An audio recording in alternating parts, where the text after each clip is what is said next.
दोस्तों, आज हम आपके लिए महात्मा बुद्ध की ऐसी कहानी लेकर आए हैं जिसे सुनकर आप अपने अंदर उठ रहे गंदे और वासना के विचारों को अवश्य रोक पाएंगे। उससे पहले अगर आप भी भगवान बुद्ध को दिल से मानते हैं और उनके सच्चे भक्त हैं तो कहानी को पूरा सुनें और चैनल को सब्सक्राइब करके कमेंट बॉक्स में नमो बुद्धाय अवश्य लिखें। एक बार एक युवक गौतम बुद्ध के पास आया और गौतम बुद्ध से बोला कि हे बुद्ध, मेरे मन में इतने गंदे विचार क्यों आते हैं? मैं नहीं चाहता कि मेरे मन में गंदे विचार आए, पर मेरे मन में हमेशा काम वासना के विचार चलते रहते हैं और मैं इनके बारे में सोच सोच कर बहुत परेशान हूँ। मेरी ऊर्जा और समय यह सब सोचने में ही नष्ट हो जाता है और इन सब के विचारों की वजह से मैं कभी भी शांत नहीं रह पाता और मैं हमेशा ही स्त्रियों को देखकर मोहित हो जाता हूँ, अपने आप को रोक ही नहीं पाता। बुद्ध मुस्कुराए और उन्होंने उस युवक से पूछा, क्या तुम्हें पता है यह काम वासना होती क्या है? फिर उसने ने उत्तर दिया और कहा, बुद्ध, मैं ये तो नहीं जानता कि काम वासना होती क्या है, पर हाँ, ये जो भी है बहुत बुरी चीज़ है। फिर बुद्ध ने उस युवक से कहा कि सबसे पहले तो तुम्हें यह समझना है कि प्राकृतिक रूप से जो भी चीज़ हमारे अंदर है वह बुरी नहीं है। हमारे जीवन में उसकी कुछ ना कुछ ज़रूरत है। वासना कोई बुरी बात नहीं है, यह तो हमारे मन की एक भावना है जो हमें किसी न किसी चीज़ की कमी का एहसास करवाती है और फिर हम उस चीज़ को पाने के लिए उस चीज़ की तरफ आकर्षित हो जाते हैं। जैसे अगर तुम्हारे पास धन की कमी है तो तुम में धन पाने की वासना उत्पन्न हो जाएगी। तो वासना कुछ और नहीं, बस एक प्रकार की कमी है जो कि एक प्रकार की ज़रूरत का एहसास है, और जब यह ज़रूरत शारीरिक हो तो हम इसे काम वासना का नाम देते हैं। युवक ने गौतम बुद्ध को कहा कि बुद्ध, मुझे काम वासना का मतलब तो समझ में आ गया, पर आप मुझे यह बताइए कि यह आती कहाँ से और कैसे आती है? गौतम बुद्ध ने कहा कि काम वासना कहीं से आती नहीं है, ये तो हमारे अंदर ही होती है और इसका होना तो ज़रूरी भी है, तभी तो मानव जाति का विस्तार होगा। युवक ने कहा, जब यह हमारे अंदर ही है और ज़रूरी भी है तो फिर लोग इसे गलत क्यों बोलते हैं? बुद्ध ने कहा कि यही तो समस्या है, लोगों ने काम वासना को गलत तरीके से सोच लिया है, इसे छुपाने की दबाने की कोशिश करते हैं। काम वासना गलत नहीं है, बल्कि काम वासना का गलत तरीके से प्रयोग करना गलत बात है। लोग जिससे प्रेम करते हैं बस उसी के लिए जीने लग जाते हैं, उसे पाना ही अपना मार्ग बना लेते हैं और उसी के बारे में हमेशा सोचते रहते हैं, पर यह सब गलत है। बुद्ध ने युवक से कहा, क्या तुम्हें पता है जानवरों में भी काम वासना होती है? युवक ने उत्तर दिया, हाँ बुद्ध, जानवरों में भी काम वासना होती है, क्योंकि जानवर भी तो आखिर अपने वंश को आगे ले जाएंगे। बुद्ध ने कहा, तो फिर हम जानवरों के काम वासना को गलत क्यों नहीं कहते? युवक ने कहा, मुझे नहीं पता महात्मा, आप ही मुझे बताइए। गौतम बुद्ध ने कहा कि जानवर अपनी काम वासना का प्रयोग आनंद प्राप्ति के लिए नहीं करते, वह तो सिर्फ संतान उत्पत्ति करने के लिए काम वासना का उपयोग करते हैं। जानवरों को प्रकृति ने इतनी समझ नहीं दी कि वह काम वासना को अपने सुख का आधार बना सके। मनुष्य अपनी समझ के बलबूते पर प्रकृति में पाई जाने वाली प्रत्येक वस्तु को अपने सुख के लिए प्रयोग करता है। हम इंसानों ने ही काम वासना को अपने सुख का साधन बना लिया है, जबकि प्रकृति ने तो हमें अपने वंश को आगे अग्रसर करने के लिए दिया था, लेकिन इंसानों ने इसे अपने जीवन का परम लक्ष्य बना रखा है और इस तरह से काम वासना का आ जाना गलत है। युवक ने पूछा, महात्मा जी, यह काम वासना हम पर हावी क्यों होती है? क्यों यह हमेशा क्यों आ जाती है? तब गौतम बुद्ध ने कहा कि सुनो, अब जो मैं तुम्हें बताऊंगा उसे तुम ध्यानपूर्वक सुनना। काम वासना का सारा खेल तुम्हें समझ आ जाएगा, तुम्हें तुम्हारे सारे सवालों का जवाब मिल जाएगा, बस तुम्हें ध्यान से सुनकर समझना है। एक बार की बात है, एक आश्रम में गुरु और उनके शिष्य रहा करते थे, जो रोजाना आश्रम के बाहर स्थित गांव में भिक्षा लेने के लिए जाते थे। उस आश्रम का एक शिष्य जिस गांव में भिक्षा लेने जाता था, उस रास्ते में एक नदी मिलती थी। एक दिन उसने देखा कि एक युवक वृक्ष के पीछे छिपा है। वह उस युवक के पास गया और उससे जाकर बोला, भाई, तुम इस वृक्ष के पीछे छिपकर क्या देख रहे हो? युवक ने कहा, अरे तुझे नहीं दिख रहा क्या कि मैं क्या देख रहा हूँ? तब शिष्य ने नदी की तरफ देखा तो वहां पर कुछ युवतियां पानी भर रही थीं। तब उसने उस युवक से कहा, अरे भाई, वहां पर तो युवतियां पानी भर रही हैं, इसमें छिपकर देखने वाली क्या बात है? तब वह युवक शिष्य की तरफ देखकर उससे कहता है, अरे पागल, तुम्हें दिखाई नहीं दे रहा क्या कि कैसे यह परिया नदी से पानी निकाल रही है? जरा उनकी अदाओं को तो देखो, उनके कोमल शरीर को देखो, उनकी पतली कमर मटके को उठाते समय बाल खाती है और उनके बाल उनकी कमर पर कैसे लहरा रहे हैं, मानो सुंदरता बिखर रही हो। शिष्य ने फिर नदी की तरफ देखा और इस बार वह इसे देखता ही चला गया। अभी तक तो कुछ भी नजर नहीं आ रहा था और वह बिल्कुल निर्भय था, उसे किसी भी बात का कोई डर नहीं था। लेकिन अब वह छिपने लगा और उन युवतियों को देखने लगा, और जब वह छिपकर उन युवतियों को देख रहा था तभी वह अचानक अंदर से कांप गया और उसने कहा कि यह मैं क्या कर रहा हूँ? मैं जो कर रहा हूँ वह सही नहीं है, मुझे यहाँ से चले जाना चाहिए।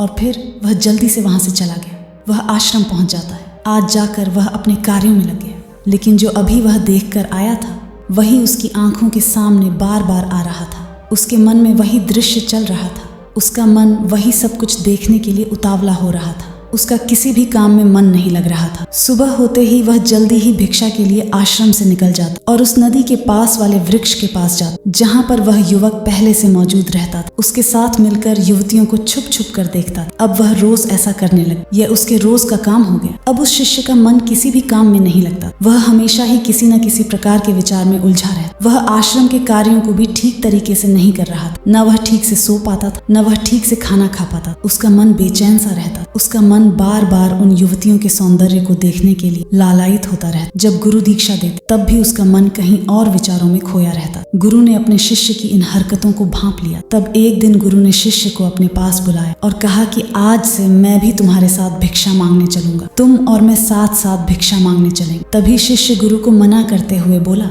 नहीं गुरुदेव, आप परेशान क्यों हो रहे हो? मैं अकेला ही ठीक से भिक्षा मांग सकता हूँ। गुरु ने शिष्य से कहा कि ठीक है, तुम अकेले ही भिक्षा मांगने जाओ। शिष्य तुरंत वहाँ से भिक्षा मांगने के लिए निकल गया। उसके जाने के बाद गुरु भी आश्रम से निकल गए और शिष्य का पीछा करने लगे कि वह कहाँ जाता है, किससे मिलता है। ये सब देखने के लिए उसके पीछे पीछे चलने लगे। कुछ आगे जाने के बाद गुरु ने देखा कि उनका शिष्य एक युवक के साथ एक वृक्ष के पीछे अपराधी की तरह छिपा हुआ है और छिपकर कुछ देख रहा था। गुरु भी अपने शिष्य के पीछे गए कि आखिर उनका शिष्य क्या देख रहा है, जिसे देखने के लिए वह वृक्ष के पीछे अपराधियों की तरह छिपा हुआ है। गुरु ने देखा कि उनका शिष्य वृक्ष के पीछे छुपकर युवतियों को देख रहा था, जो कि नदी से पानी भर रही थी। तभी गुरु ने शिष्य को कहा कि तुम क्या देख रहे हो? अपने गुरु की आवाज सुनकर वह शिष्य घबरा गया और उसके पसीने छूटने लगे। वह थर-थर कांपने लगा, जैसे किसी चोर को चोरी करते समय रंगे हाथों धर लिया हो। उसकी हालत खराब हो गई। वह कुछ भी नहीं बोल रहा था। उसके मुंह से कुछ टूटे फूटे शब्द ही बाहर निकल रहे थे। वह अपने गुरु से नजर भी नहीं मिला पा रहा। गुरु ने शिष्य की तरफ देखा और कहा कि वह शिष्य तो निर्भय था, उसे तो किसी भी चीज का डर नहीं था, लेकिन यह क्या तुम तो डर के मारे कांप रहे हो? शिष्य ने गुरु से कहा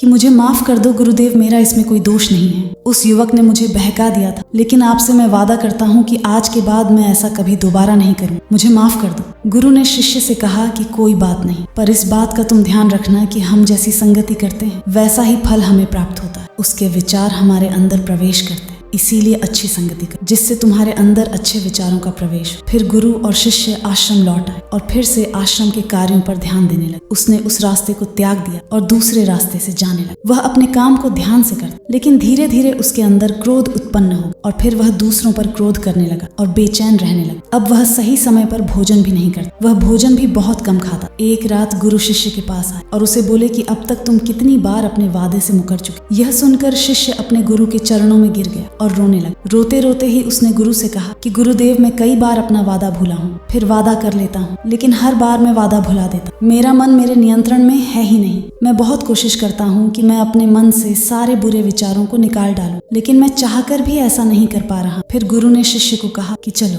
मेरे साथ। गुरु शिष्य को आश्रम के बगीचे में लेकर और शिष्य से कहा कि देखो, यहाँ पर कुछ नाली बनी हुई है, जिससे नदी का पानी इन पौधों तक आ रहा और यह पानी एक निरंतर भाव से बह रहा। क्या तुम इस पानी के बहाव को रोक सकते? शिष्य ने कहा कि हाँ गुरुदेव, मैं इस बहाव को रोक सकता हूँ। फिर शिष्य ने मिट्टी उठाकर उस नाली में डाल दी। वह पानी कुछ देर के लिए रुक गया और फिर कुछ समय बाद मिट्टी के ऊपर से पानी बह गया। गुरु ने शिष्य से कहा, अरे यह क्या, यह तो पानी रुका ही नहीं।